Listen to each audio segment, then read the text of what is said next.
are live.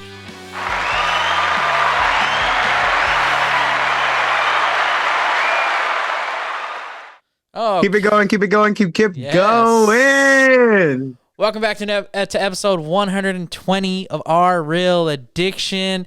Special episode for you here.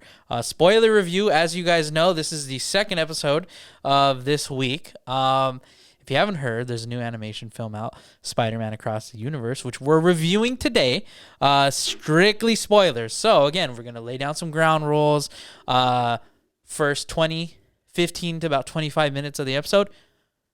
Light spoilers, spoiler-free-ish. Things may slip out within the first 20 minutes or so, but after about the 20-minute mark, heavy spoilers for Spider-Man Across the Universe. And if you already haven't, follow us on Instagram at Our Real Addiction. Follow us on Twitter at Our Real Pod. Follow us on TikTok also at Our Real Addiction. And make sure to subscribe to the YouTube channel, youtube.com/at Our Real Addiction, because you are going to want to be subscribing there to watch the podcast, because we also do have 2 new shows coming out there soon. On top of the podcast and the spoiler episodes, we are also going to have Movie News Monday premiering this Monday, June 5th, and later in June, TV Inquiry. But welcome back to the show. Welcome back, Miguel. We've exchanged a lot of text messages. Yes. Since Oh my God. Early. Oh God. We were looking forward to this so dang much. We woke up and we both texted each other. We're like, today is Spider-Man Day. Today is Across the Spider-Verse. Like, today is the day we see an Oscar-nominated movie for the 2023 Oscars.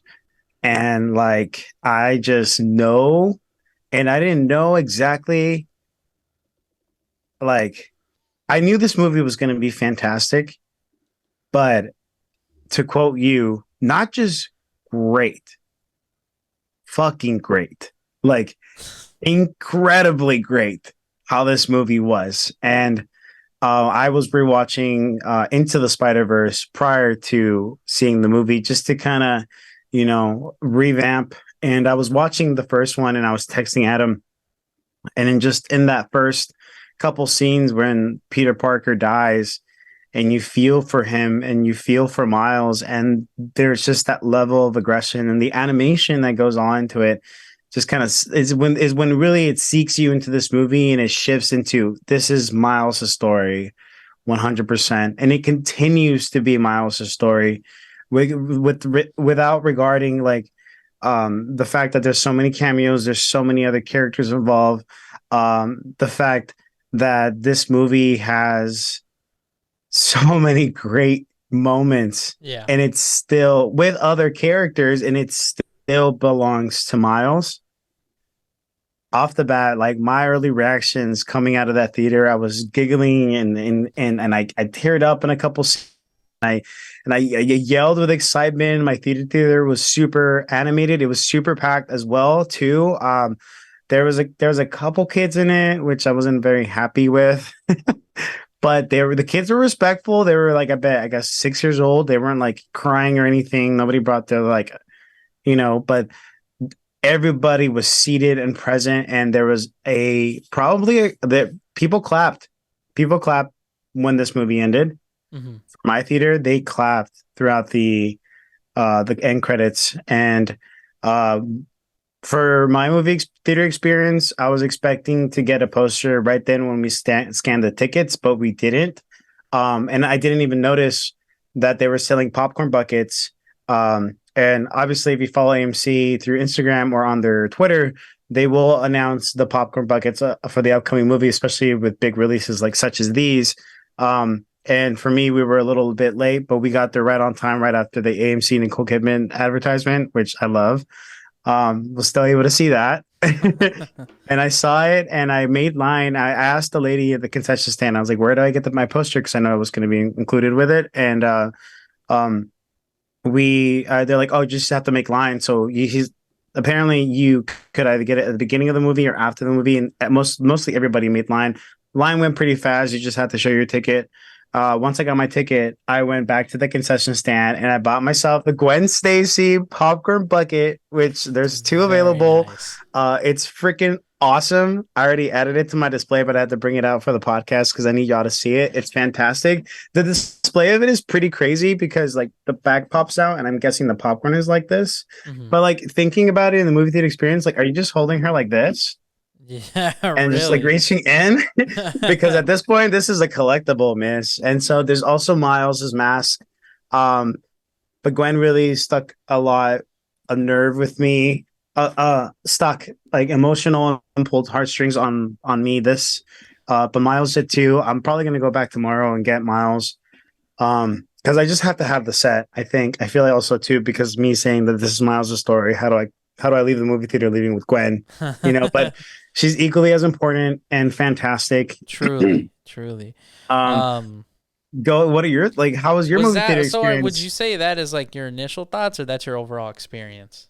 Experience so far, but initial thoughts. I think it's just uh, this movie pushes the boundaries for an animation, and it for an animation movie, it pushes the boundaries. It pushes the boundaries for emotional connection, connectiveness, for the morale of Spider-Man. It takes 100% awareness of Miles Morales as Spider-Man, but the previous Spider-Man incarnations, but not only just in on the live screen or in the comic book adaptations, but overall in the Spider-Verse. And it is a movie that knows what it is, and it's telling you a new story with amazing characters that it may seem at some points like it's overwhelmingly a lot, but um at the end of the day, it is so fast paced and fairly clear of its objective and directly uh,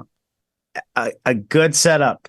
Yeah, And that's all I can say so far as of now. yeah. um, uh, for my theater experience and overall, I guess like just the start to finish end of the film. First things first, it was smooth. It was easy. Obviously, I feel like it walked right in. There wasn't too many lines, even though my theater was filled. Um, I had a couple kids in there. I know you're not too keen of it, but like you said, everybody was seated and ready to watch it. There wasn't like any late people, I should say, like who are straggling in. I feel like with an MCU film or like film outside of like that are big, you always have stragglers that kind of get in. They're maybe 5 minutes, 10 minutes late. Um, that was not the case for this one. Yeah, no, That same here. Everybody was seated. Yeah, No one so got up. so that was cool. I didn't have to wait for my poster. They actually rolled all our posters up and they were asking you at the door, like, oh, do you want your poster? Hell yeah, I want my poster, dude. Like, come on. That's one of the Yeah. experiences of coming to a movie theater, Puente Hills? huh? Did you go to No, Puente I went to Hills? Norwalk. I went to Norwalk today. Oh, no way. Really? Yeah, to see it in Dolby. Okay. Because it was a Okay. longer Okay. Okay. drive from me getting off work to Puente than it was to Norwalk. Um, so so yeah, I took mine. I had no idea they were selling popcorn buckets. I didn't find out about it until I got home, till you actually told me, and I was just like, "What?" Like, so I'm probably gonna go back tomorrow, They're try literally, and. it's one of those blink and you miss it because it wasn't until I turned to the concession stand that I saw them on display. And there was Miles on the left and then Gwen on the right. Sorry, let me rephrase it. I didn't know that until I was in line because I bought a candy before the film, and they're like, "Oh, are you interested in buying like a popcorn bucket?" I didn't know what they looked like, so I just said no. Then I got home and opened up TikTok, and then I finally saw what they looked like. I was like, it's like, dang it, like, and then when you said it too, I was just like, damn, I think I messed up, Yeah, because I'm I just kind of want, like immediately I was like, let's go. I yeah, mean, look at this. This is incredible. yeah, I This really is want so Miles's. freaking Uh, cool. Miles is even better. Like Miles's lenses here are transparent so you can I see the saw that, popcorn fill yeah, up. yeah. Um, but yeah, no, I mean the mask is as sleek as it's Miles. Yeah, definitely. But overall, I mean, I think the film overall was just fantastic.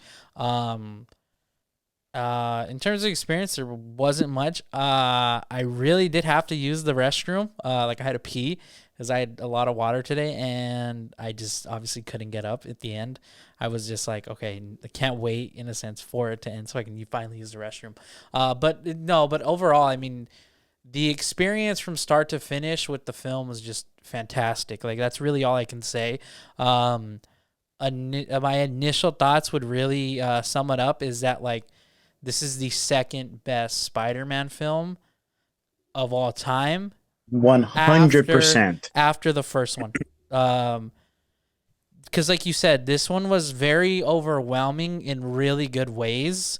It just felt like the only issue I had was that the heart of the first one wasn't fully in this one. Uh, the first one just had so much heart in it, and this one does too. Do not get me wrong; it just doesn't recapture it in the full same way that Across the Spider Verse didn't capture it the way Into the Spider Verse did. But still, I'm still pleased with this film. It's like Into the Spider Verse is sitting there comfortably, and then there's Across the Spider Verse also comfortably, and then there's No Way Home right there. Little bit of Right. a gap. Yeah, And yeah, yeah. That's, I mean, I definitely I see what you're talking. I don't necessarily agree with you with the heart of it being missing. However, I do see what you're saying. mhm. Um, but what's it called? But I think that's just more in the spoiler talk territory of it all. No, yeah, for Um, sure. But overall, I mean, I was super great. Like you said, like, I immediately texted you saying not great, effing great. And that's really how I felt. That's truly how I feel about this film. This film was start to finish was just a great time. A great time. There were characters that were pushed to the side, and I think that's completely okay because I think they are going to shine in the next one. Because obviously, as you know, this is part one of a two-parter, yeah, which which is how it feels, should be. yeah, especially with the size of story they're building, and obviously we'll get into the immense spoilers. But I think we should maybe praise a little bit of the cast. Uh, 100%. I have the cast pulled up. I do want to mention first and foremost, the cast is amazing, but this movie wouldn't be what it is without the brilliant minds behind the camera and behind the pens. And this is another clear example of why writers do need to be paid for what they are demanding.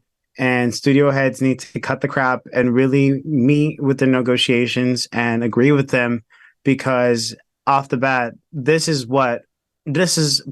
movie is pushing the boundaries of what cinema is, what a cinematic experience is, and what a really good storytelling regarding a superhero that is so relatable, not only through its different incarnations, but just in the fact that this is the powerhouse of what cinema has been recently, which is a superhero film. But the fact that it's an animation is just and is still giving it so much depth and realism to these characters is what really needs to be accounted for and needs to be praised on completely. Writing credits go again, returning Phil Lord, Christopher Miller, and Dave Callahan. Clearly, of course, Stan Lee credited as well for the foundation of the characters, but it is also directed by three powerhouses: Joaquim Dos Santos, Kent Powers, and Justin K. Thompson. Um, I and of really course, we'll. Hmm? Sorry, I don't mean to interrupt you. I love how you mentioned how this character is relatable on in different incarnations because that's how it truly feels. And it's just like, and don't get me wrong, a lot of the foundations are essentially the same for these characters, but to have that different representation of a dad Spider-Man, a black Spider-Man, and even a female Spider-Man, it's just like it's amazing. It's really truly amazing to be able to relate to a lot of these characters in the same way. Didn't mean to interrupt you, but go ahead, continue on. No, no, yeah, 100%. No, it's really that's the hard, like that's also including the fact that this cast is the full diverse cast.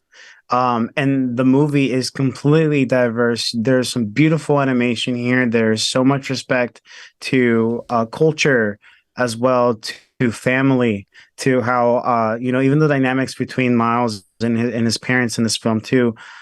You can see so much of it. Just the fact that they're Puerto Rican doesn't mean that they're necessarily the foundation of a family isn't the same as someone who's American or Asian or from Asia, or anything like that. You know what I'm saying? Just I loved it. I love that. But going back to the cast, we got to praise again Shamik Moore, who voices Miles Morales, Haley Stanfield as Gwen Stacy, Oscar Isaac as Miguel Ojeda. I cannot wait to talk about him. Yeah. I can't, but I will now.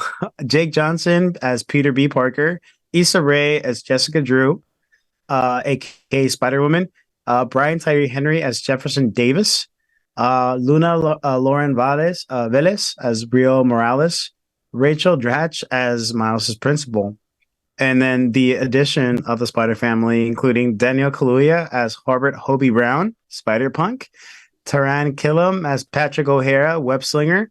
We have Michael Ryandan as Spider Therapist, who is briefly cameoed in the trailer as well. Andy Samberg as Ben Riley, Scarlet Spider. Jason Schwartzman, standout. Jonathan On, who voices Jonathan on The Spot. Kiran Soni, who plays Spider-Man India, which I know he plays. Please help me, because on IMDb, I'm not sure why he's not credited as which Spider. Parad Parker? Oh, yeah. I don't know how to say the name. I don't want to butcher it. I will get back to that for sure. Amanda Stenberg as Margot Kess as Spider-Bite. Jorma Tacone as Adrian Toomes, which is the Vulture. Spoiler. And Shea Wingham as George Stacy. Amazing cast. I love that Jason Schwartzman was the Spot. Because I always think I think of him and I always think of a villain mainly because of Scott Pilgrim versus the World. He's the Final X, for those of you who don't remember.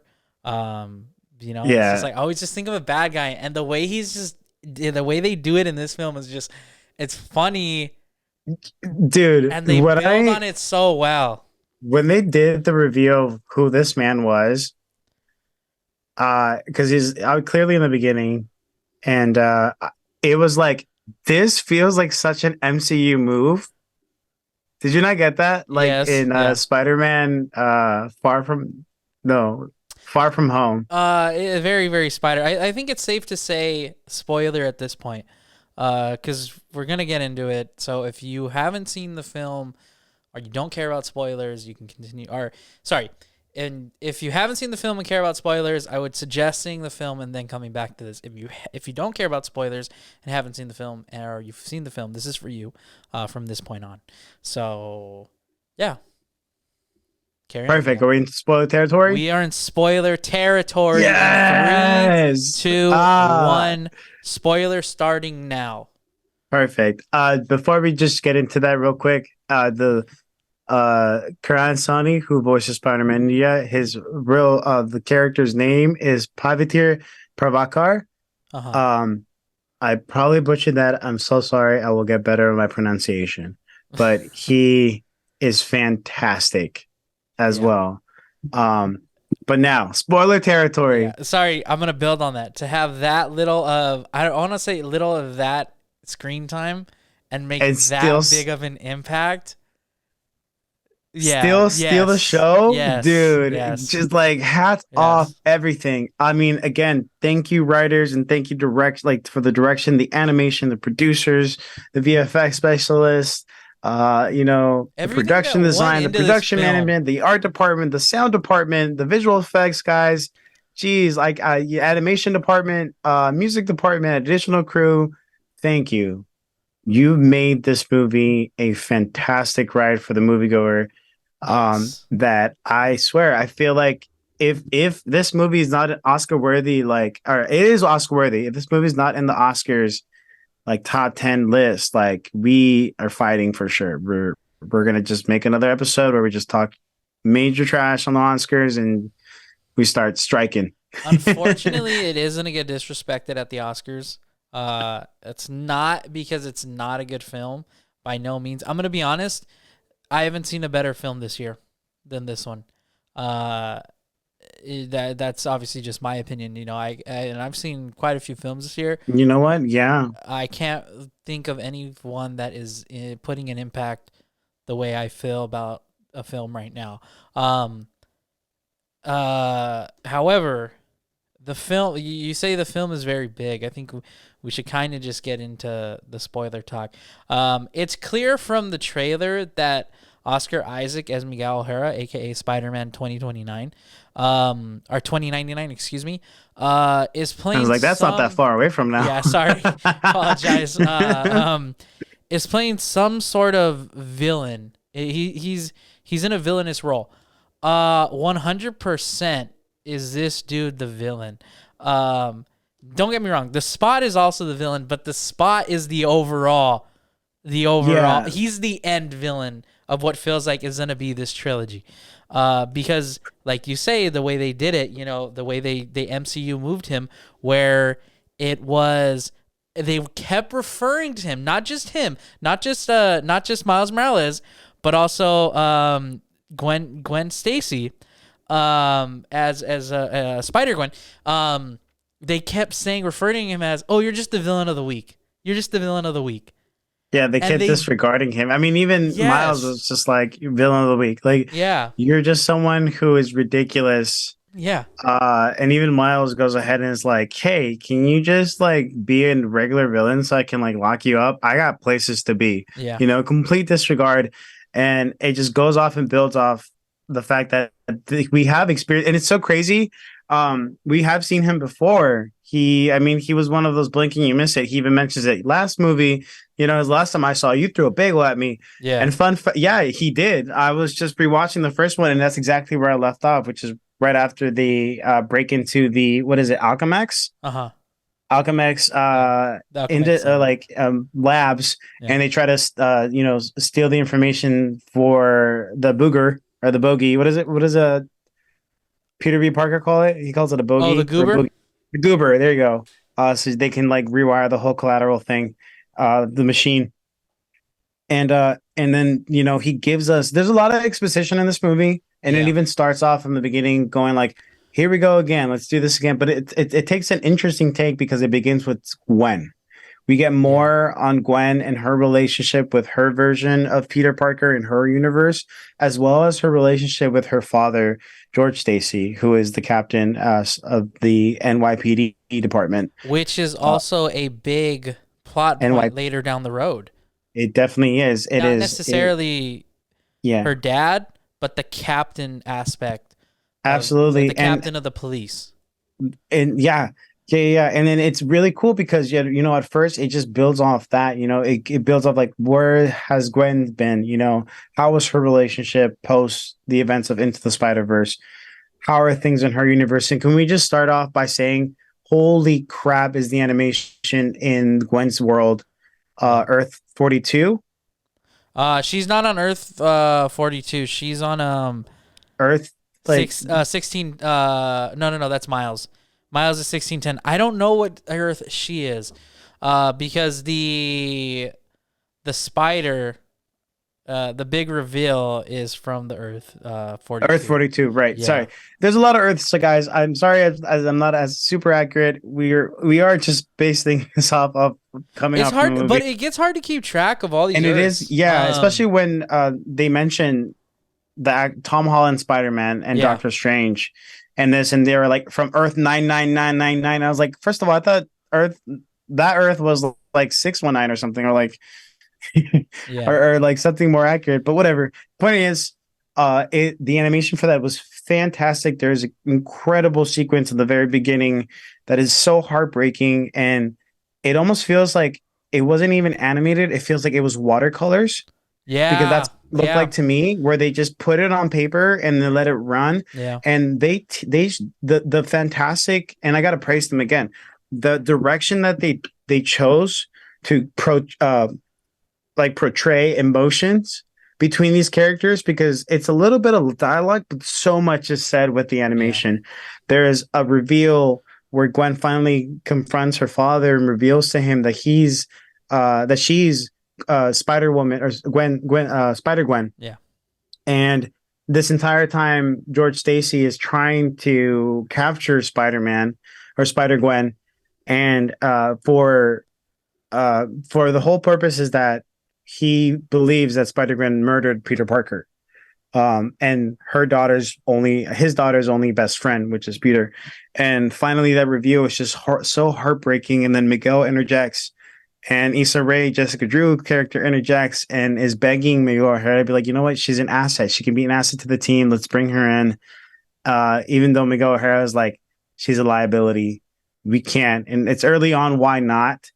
Why we can't? And then in comes Miles. But that whole world of like animation is just from like how crazy it turns from like these dark potent like red colors, and there's blue in there as well, and there's a mixture. There's so much. I feel like for people who have love for art, who are painters, who are probably not even fans of Spider-Man and go in watching this movie after seeing the first one, can tell already and pinpoint how these scenes work so well for human emotion. Yeah. Because that's off the bat. I feel like if you were trying to put like if you're trying to convey emotion in a sense of like colors, this is the color scheme that you use, and there you go. There's your scene. On Yeah. top of the dialogue, on top of the direction, and on top of just like that, just only being the introduction to the movie. Because Gwen's part is a full introduction, and I want to say that was like 45 minutes It or was 30 maybe. it was a solid 20 to 25 minute Yeah, sequence. It takes up a pretty big chunk of the film, which is why the film is 2.5 hours. You not to say you feel it, but you do feel you do kind of feel the length in the story. Yeah, absolutely.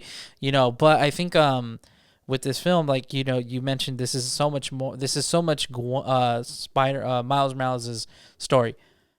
I 100% agree with it, but it is as much as his story as it is Gwen's.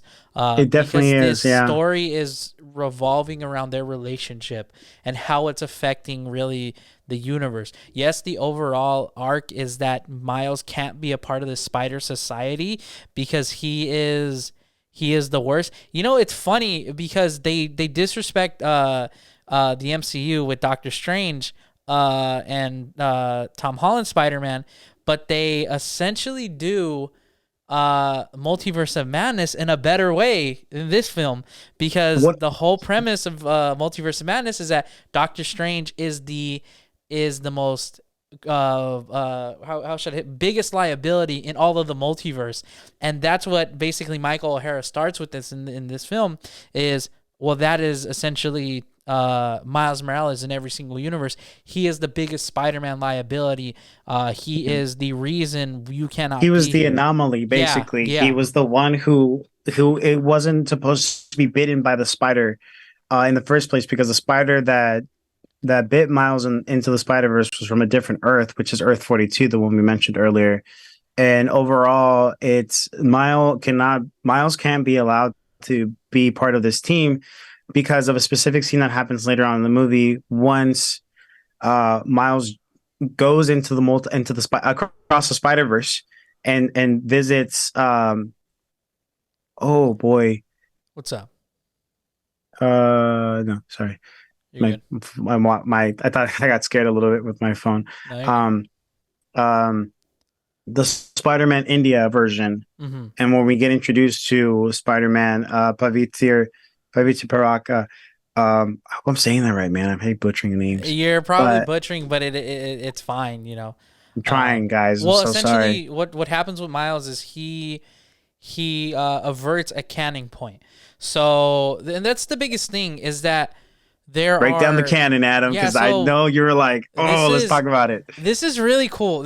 I really really do like this because I have a feeling that the Madam Web film is going to build off this. Let me say this too. After watching this film, me personally, it feels like Sony has a plan with what they're doing with their Spider-Man universe. It finally feels like they have a plan, and for a long time, it felt like they didn't know what they were doing. You heard it here, Like folks, it guys. feels like Sony finally knows what they're building off of, because and this is even before, this isn't even a spoiler because we heard it before the film. Amy Pascal, who is one of the executive producers at Sony for Marvel, announced that they're doing live action Miles Morales film. That is one of the probably the best smart movie you can hear, because that's what we've asked for, and the clues are there. Especially Yes. with the cameos. First things first, when you the cameos, we saw a bunch. Yeah, we talked about it in Wednesday's episode, and we talked about it last week. Andrew Garfield and Tobey Maguire are in this film. Not the way you think they are. They are shown in this film, which means Handled so beautifully. yeah, it's just like we see the kiss between Mary Jane and Tobey Maguire's Spider-Man. We see Andrew Garfield with Captain Stacy in that death scene. Not only that, we see the Venomverse pop up. We also see the MCU pop up with Donald Glover. Donald Glover. Donald Glover's Uncle Aaron. The Prowler. He is The the Prowler. Prowler when we see him, which means yes, time has passed in the MCU, because that is ultimately the universe he is in. But Donald Glover is in there. He is dressed in a Prowler uniform, a live action Prowler uniform suit, I should say, because there are live action characters in this film and shown in different capacities. That's what I do like, because the first one, Into the Spider-Verse, now we have Across the Spider-Verse, which again felt very, very across. We saw so many different Earths in this film. Obviously, we saw all the Spider-Mans, all the different Earth Spider-Mans, but we visited a lot of Earths. We visited Venom's Earth. We visited The Spot managed yeah. to look inward in a sense after kicking its own butt. And if you've seen it, you know what I mean. Yeah. Um, If you know, you know. if you know, you know. Yeah, But basically, he realizes his full potential and is like, I have the ability to be more than a villain of the week, and begins a very honestly evil plan Yeah. to strategize against Miles. His whole hatred and full focus of his character is to beat Miles and to get him back for ruining his life, for ruining his family, for taking everything away from him that made him human in the first place.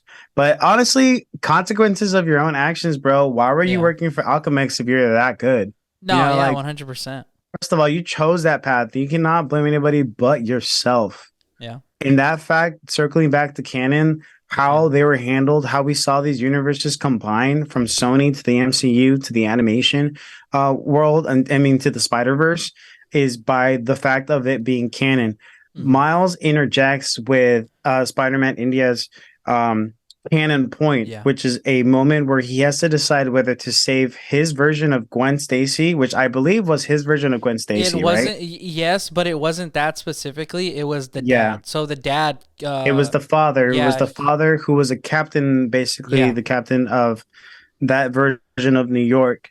And he had to basically go through the same thing that other previous Spider-Mans have gone through. And even in the trailer, I believe, too, it's mentioned by Peter B. Parker, voiced by Jake Johnson. He goes, if Uncle Ben hadn't happened, none of us would be here. Yeah. And those canon events are critical in order for their universes to live. According to Miguel O'Hara, because he goes on and gives background that in his universe, the reason why he's the protector in a sense of the Spider-Verse is because, one, of the fact that Miles is an anomaly, and two, because he's interjected before and that world disintegrated. It had a cannon point. It had a cannon fire. No pun intended. But it basically, it disintegrated a line of Spider-Man and his version. So he basically lost his daughter twice. Yeah. And that is his whole red herring in a sense, and why he is. But honestly, too, though, I feel like there's more to Miguel O'Hara that we'll probably see in the following. 100%. And I like that you bring that up, because he calls it Keep talking. I'm just gonna get my charger real quick. No, you're good. Miguel O'Hara refers to Miles Morales refers to the whole Spider Society as the Spider-Verse. And Miguel O'Hara immediately shuts it down. It's like, oh, that's a dumb thing. It's actually called the Spider Society. Blah blah blah blah. This really just technical, scientific term. And then Miguel O'Hara kind of catches himself and kind of goes, oh yeah, that kind of sounds dumb too. And very like Oh very yeah,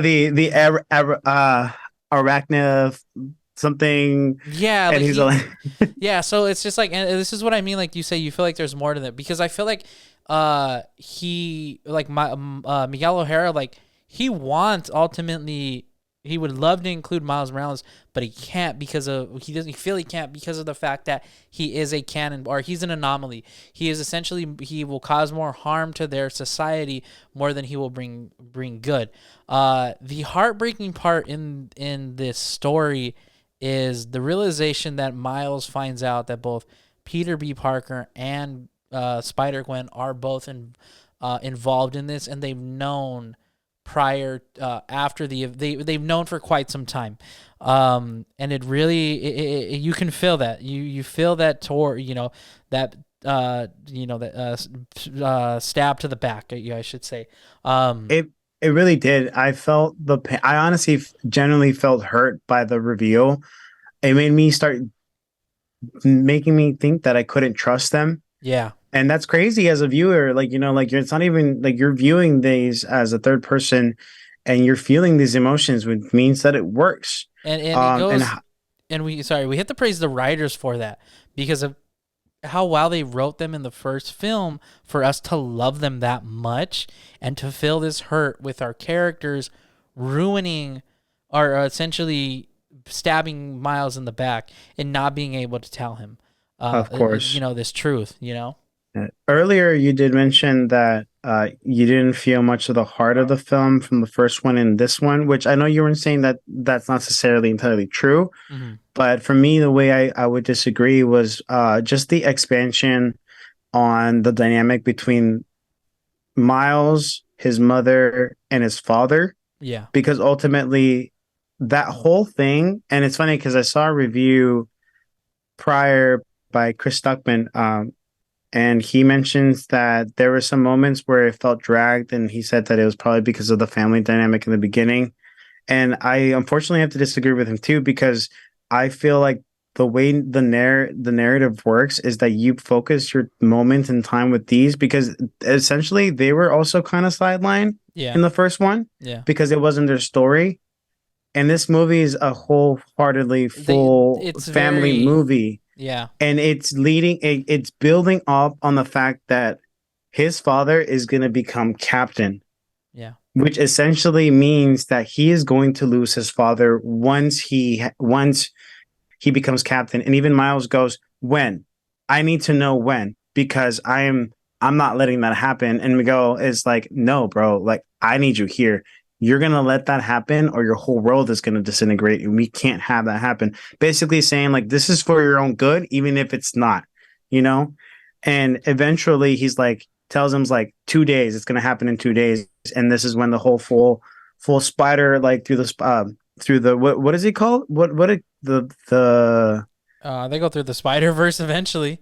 eventually, Uh, yeah, to get I back. wanna touch on Chris Tuckman's point. I agree. I do agree with him actually that you do feel the family drag on. However, I do not think that's a weak point in the film. Neither do I.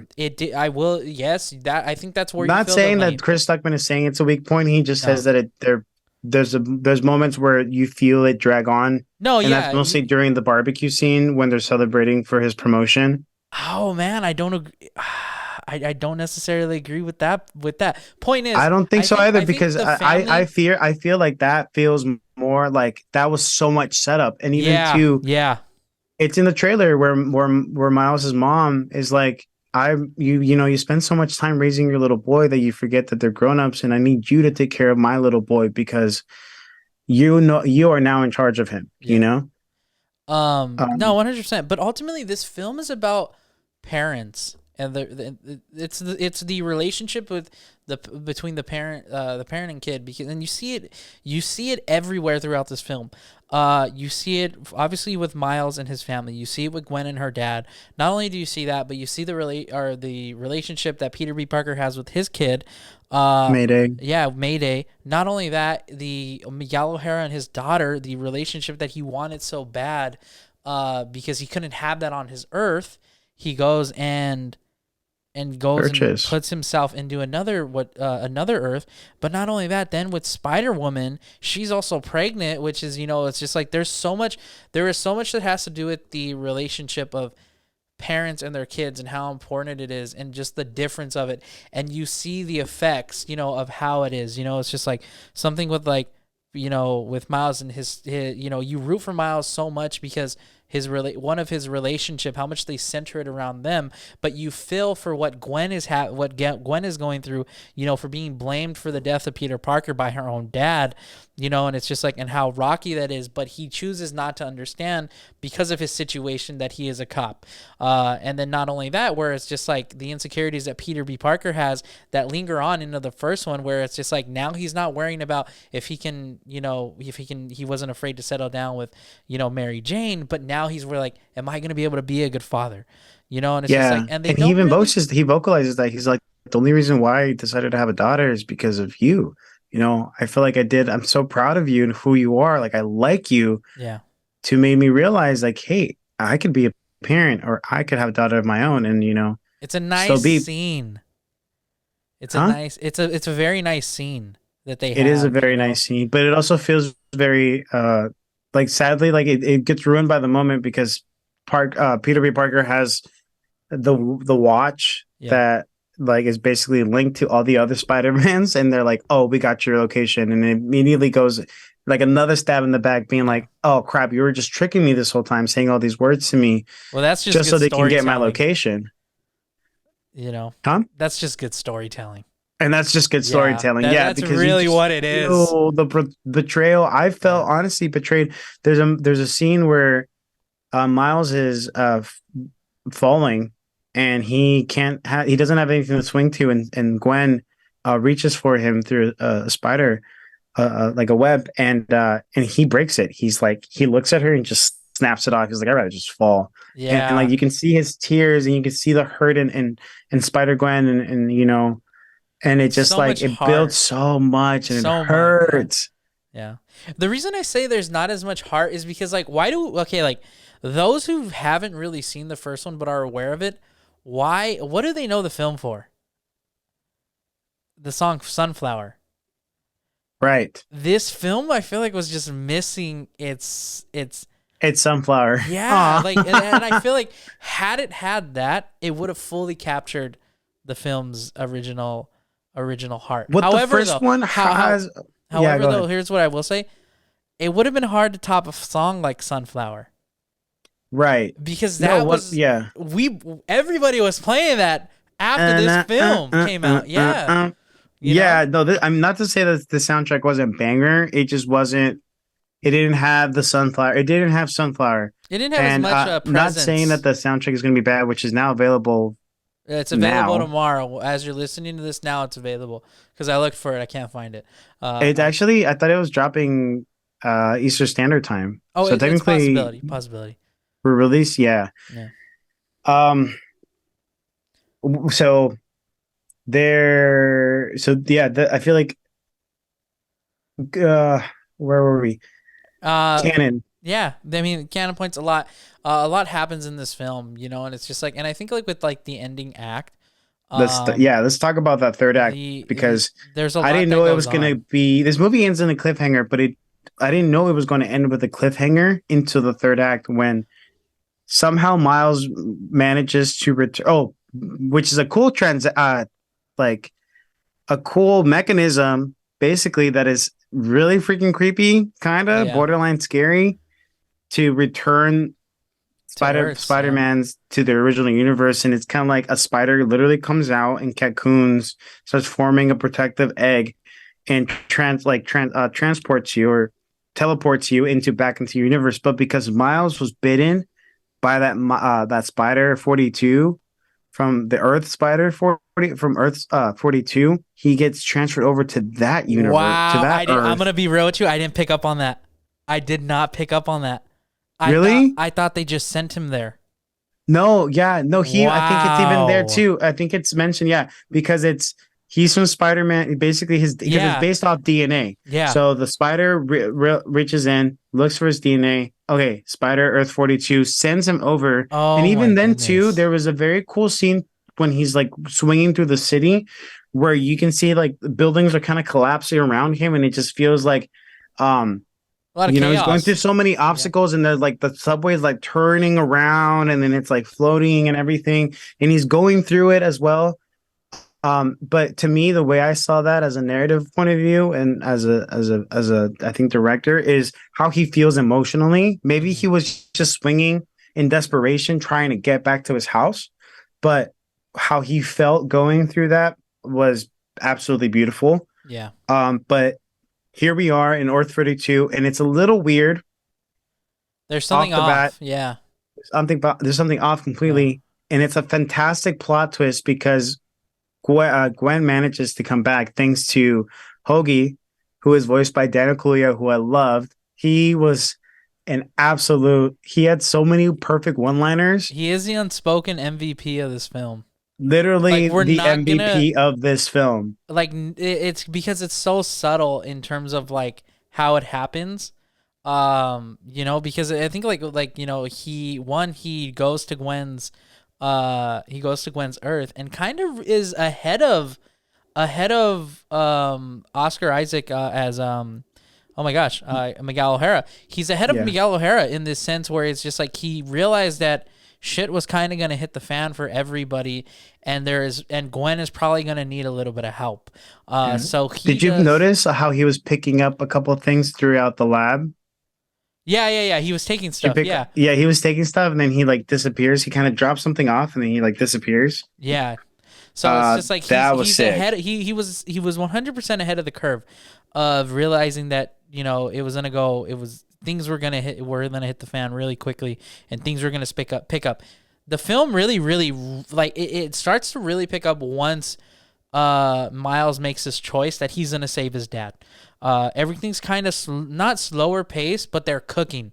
The film is literally cooking, and it's Let just him like cook. yeah, like this Let film. him cook, and cook they did. And I think that's why I can agree with Chris Tuckman where he says some of these scenes do drag on, but it's dragging on because this film is cooking, and you're gonna feel the final product. Because some of the final product is in this second half of the film. It's just like Yeah. everything that goes on. It's just like with the Miles chase of throughout all the entire Spider Society is chasing him, but then when it's just like when Miguel O'Hara puts together his strike team, it's like, hey, Spider, Ben Riley, Spider Woman, you guys are coming with me to Earth, to his Earth to make sure he's not there. And it turns out that Gwen goes to Miles' original Earth, and he goes there, and then there's that sudden realization that they're on different Earths. Yeah. And that's He, this is the really cool moment because there's a bunch of reveals in this moment. it's One, also the moment where he basically comes out, and I kind of felt a little really emotional because he was gonna reveal the whole truth to his mother, yeah. Well, he and then it does. didn't, and he does, and he does, but he doesn't do it to the right mom. Yeah. he's not in the right earth, and he is slowly picking things up. Yeah. And it isn't until we see Uncle Aaron Yeah. walk through the door instead of his father. Yeah. And they're not like together, him and his mom, but he's there because he is the brother, and he's looking after He's her helping out. Yeah. and Miles. Yeah. And then he goes, okay, let's go get some groceries, and then go up to the rooftop. And then we see the memorial for Yeah. Jefferson Davis, which is his dad. And then that's when there's this awesome scene. And it's funny because they used the spider sense, but they didn't use it as much for some reason. Mm-hmm. Where it wasn't until Miles is looking around the city, and there's fires everywhere. It looks pretty trashy. I'm not gonna lie, it made me think of Gotham for a little bit Yeah. because it's the Earth where there's no Spider-Man. Yeah. So there is no there's no hero in this film except villains. And that In is this Earth, I such, mean, and there is a sudden realization when he looks over to Uncle Aaron, and then he gets knocked out yeah, by the Prowler, yeah. Well, and he's not. it's Well, it's not this. the Prowler though. Well, not by but I thought it was he doesn't get knocked out by Uncle Aaron though. He does. I thought he does. No, he gets Oh, knocked out by the Prowler, and it yeah, isn't until he wakes up and he's tied up to a punching bag where he's like, "No, Uncle Aaron, please, like, let me, like, get me back to my Earth. Like, I need to talk to you. I need you to know." And he's like, Uncle Aaron's being super scary. There's some menacing eyes yeah. this entire time, and he holds up the Prowler claw, puts it on, and then he kind of just throws it, and that's when we get the reveal of The real the of the Prowler on this actual Earth. Prowler, Yeah, and it and turns out to be an evil version of Miles. I love the build up to it because his suit is different, but in terms of like how Uncle Aaron's Prowler suit was, it's more Miles, and they show that staple of the dunks, the Nike dunks, where it's just like, and they're black dunks as opposed to the red and black that he's used to having, and it's just like, and it's really like, okay, like, it's still Miles at the core, but it is Miles who was down the wrong path because there's no Spider-Man in I this think it Earth. also has to deal with. I think the version of this Miles that we're seeing is not completely a villain. I think we're seeing an Uncle Aaron version of Miles, where as opposed to in the first one and Into the Spider Verse of Uncle Aaron of his Earth, Mhm. he is, he turned to crime because he needed money, or he turns to crime for whatever reasons. He didn't turn to crime. I feel like this Miles turned to crime because of his father dying. Yeah, for sure, for sure. But that's the And anomaly of everything, right. you know. Um, and then that alternate line, and then we have Gwen assembling her own team, Yeah. her own Spider Society with the OG Spider Verse, which is That's the best part about this is that they're gonna go back to the original team, but still yes, add on. There's a scene I really want to talk about too, is the interaction with Gwen and Miles's parents on original Miles's Earth, on Earth 1610, where he's just like, oh, where it's revealed that Gwen's there, not Miles, and they're having this conversation where it's just like, yeah, like, where is he? And she's like, I don't know, and it's just like, but it's not only a conversation with Miles's parents, it's also Spider Woman also overhearing that conversation, and Gwen knowing that she's there, knowing she's present. And I think like the reason there isn't Spider Sense in there is because of how aware everybody is of one another in terms of like our Spider-Man. All the Spider Society, I should say. They're all aware of one another, and there's no really need for you to make like, hey, here's Spider Sense being fully present, because of the fact like you don't need to establish something that is clearly there. They all are very aware of one another. It's different in the sense of like in the first one where Peter Parker and Miles Morales are the first time meeting and they sense each other, and he's like, whoa, you're just yeah. like me.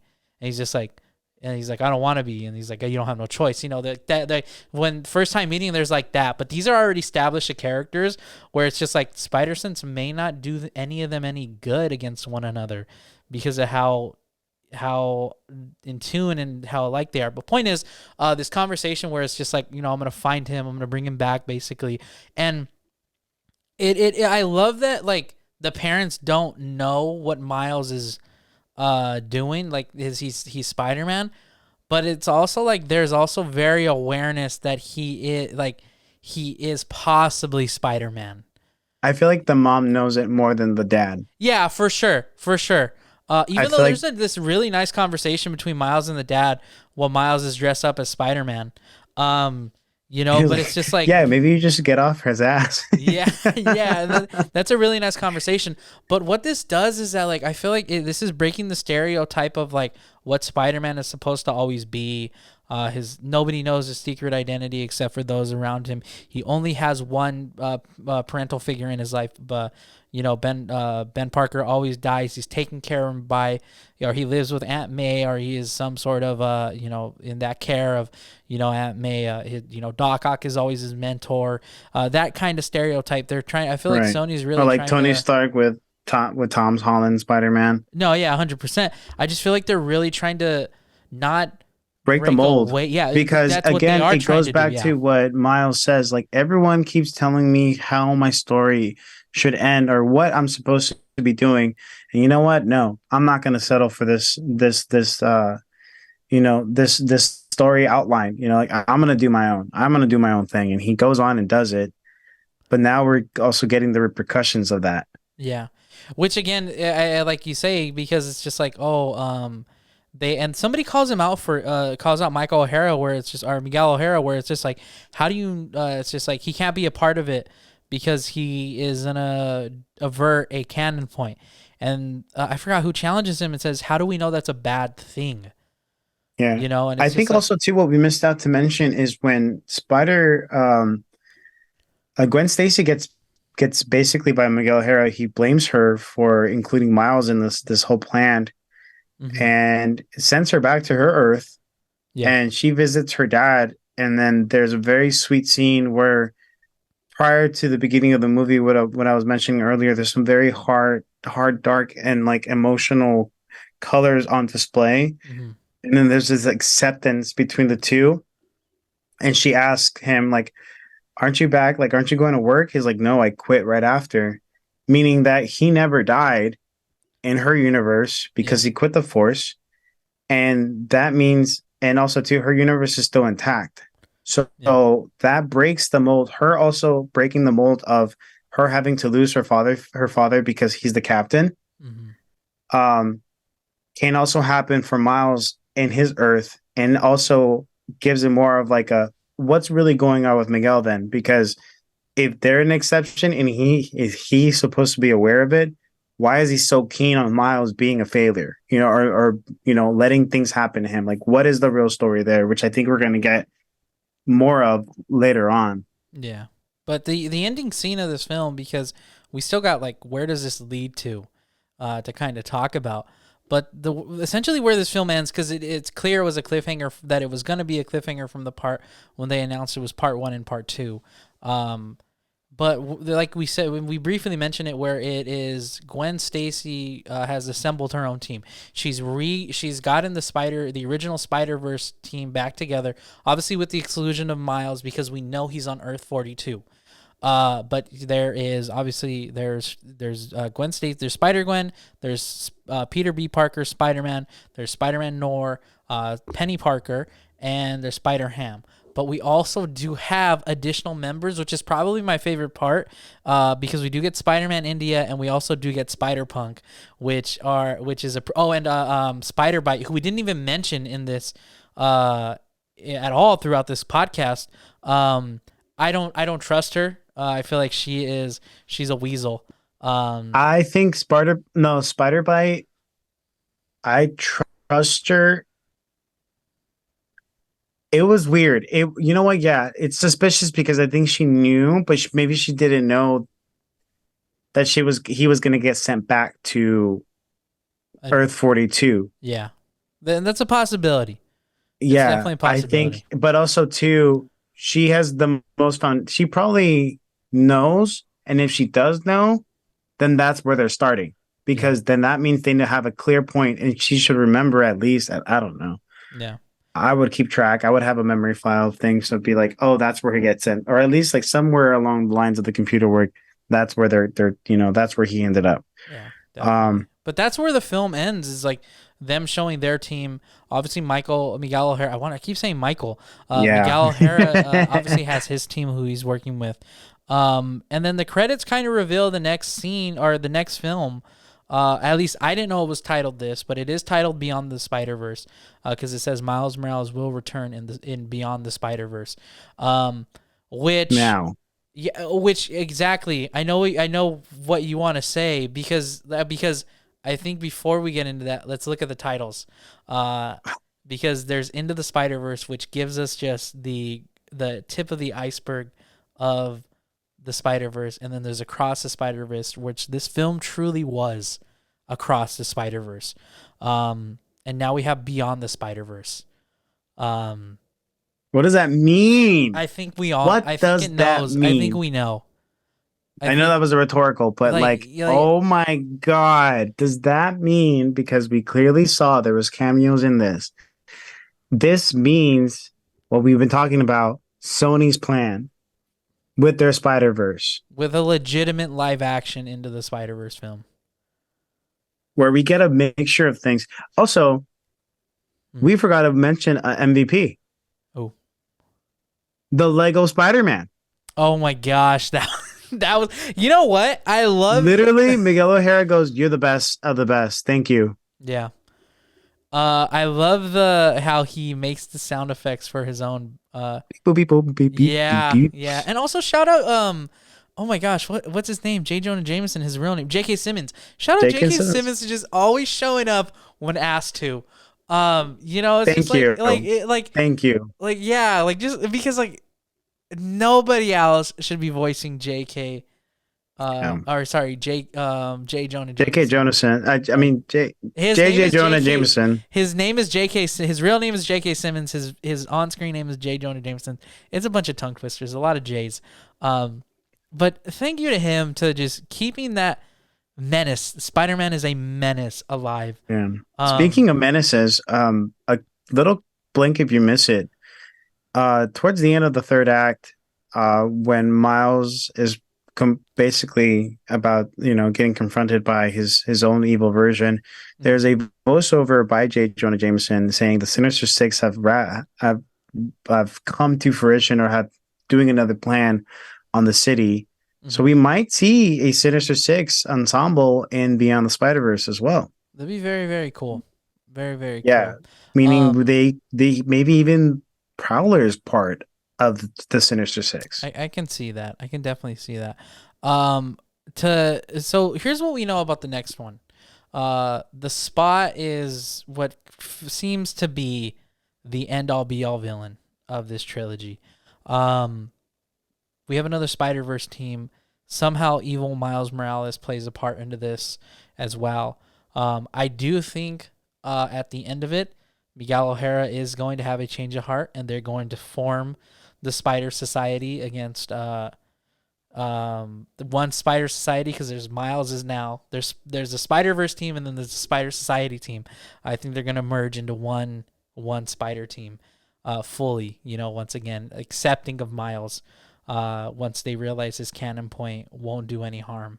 However, I'm starting to kind of feel that, like I said, like Sony feels like Sony knows what they're doing. They have a plan, because they're including everybody. There's so much awareness and there's so much going on. I feel like it just feels that, yes, this is the end of the animation trilogy next year, but this is opening up such a bigger door to move over Miles Morales into live action, to move over Spider-Gwen into live action, and to have,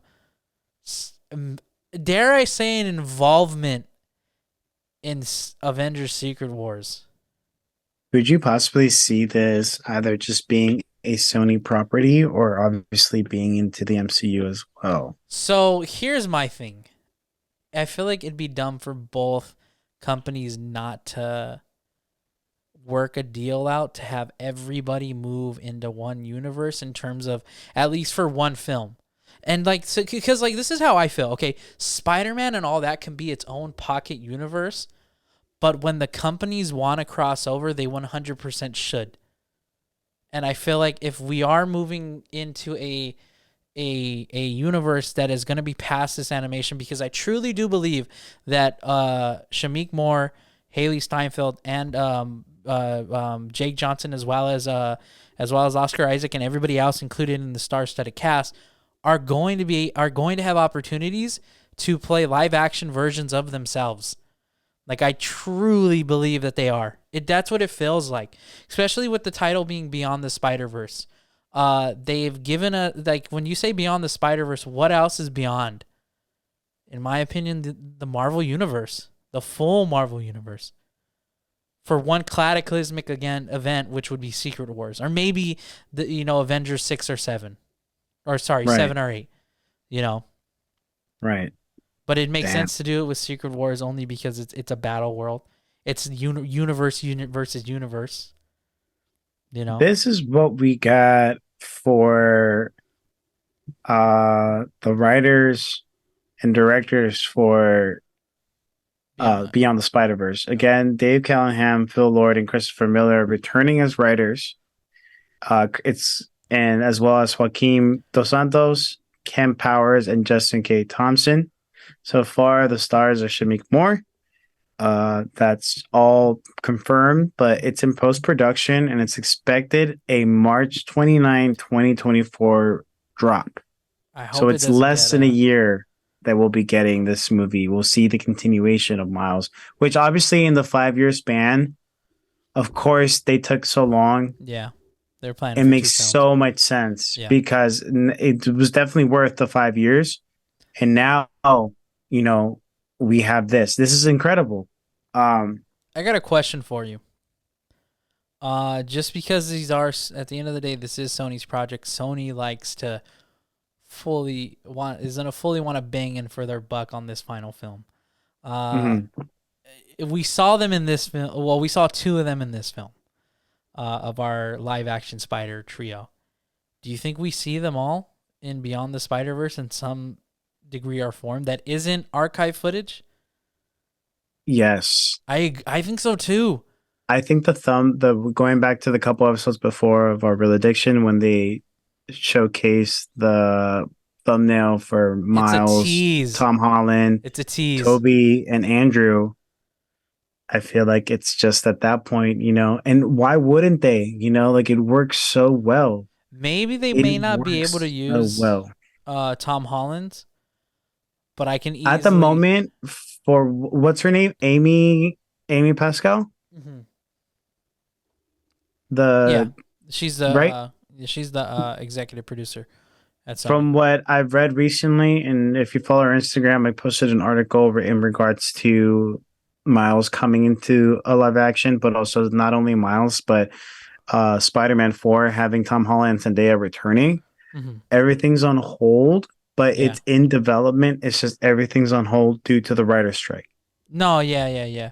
Well, this case, Beyond the Spider Verse is fine because they're in post production. They probably created these films at the same time, Right. where all our characters, all our actors and actresses recorded their lines within the same like it was probably an extended shooting period or recording period for them, for example, which means if Tom Holland, Tobey Maguire, and Andrew Garfield are in this film, they would have already pre-recorded their lines, meaning Pre-filmed. this is already stuff that is already planned. But what I mean is that like maybe there may be some contract obligations where it's just like Tom Holland Spider-Man can only appear in MCU projects, if that makes sense. Actually, no, that's not But the I mean, case. we He was have at the end Childish of Venom. Gambino as Prowler in That's very true. this. Yeah. No, I'm starting to realize that because Tom Holland's also at the end of No Way, or not No Way Home, but Venom 2, where he has the cameo in the MCU news feed. So that's definitely not the case. Who knows? I don't know. We don't Again, know. it goes back to Sony's plan for Spider-Man. Yeah, I think Like they have a they're plan. It feels they like have they a have a plan. plan. We know now officially, at least there's speculation that there is a plan, but how could you not see the evidence? Yeah. I think Across the Spider-Verse staple that and overall Across the Spider-Verse is a great sequel and that I truly still believe has just so much potential that was showcased and you guys need to go see this movie. Yeah, 100%. Go check it out, guys. Go check it out. It's super fantastic film. You ready to wrap this up? Let's do it. Do you have any closing thoughts on the film? Any Uh, bits that you loved or anything that you'd like to add?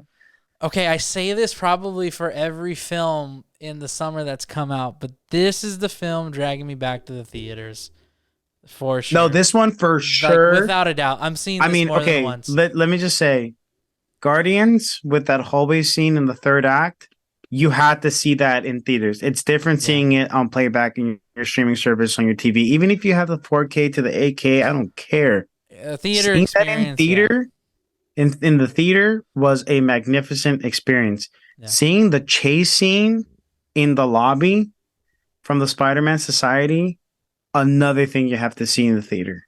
Fair But not enough. only that, just the entire movie too. The animation is gorgeous. Yeah. It's beautiful. Especially with the screen, the theater formats that we have nowadays with IMAX, Dolby, even ScreenX.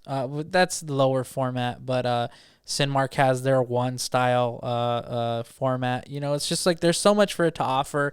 I would even argue maybe even seeing this film in 3D. I feel like it'd be a fun experience. It'd be an experience in itself with that as well. If you don't mind the 3D going experience, but yeah, I mean, like again, this film's definitely gonna drag me back out the theaters, and I know that.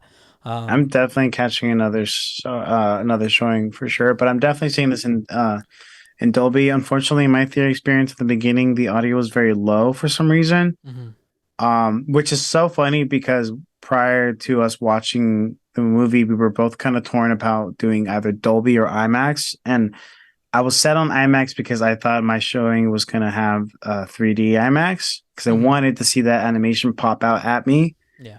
Um, and it didn't. We had regular, just basically like a premium format. Um, but it was just the audio that disappointed me, just because of the fact that I love Dolby Yeah. and I really wish they could merge. You know, like Yeah. We need IMAX Dolby. we need IMAX Yeah, Dolby that's what it is. 100% to further this experience, to give it, beyond the Spider Verse Yeah, definitely. per se.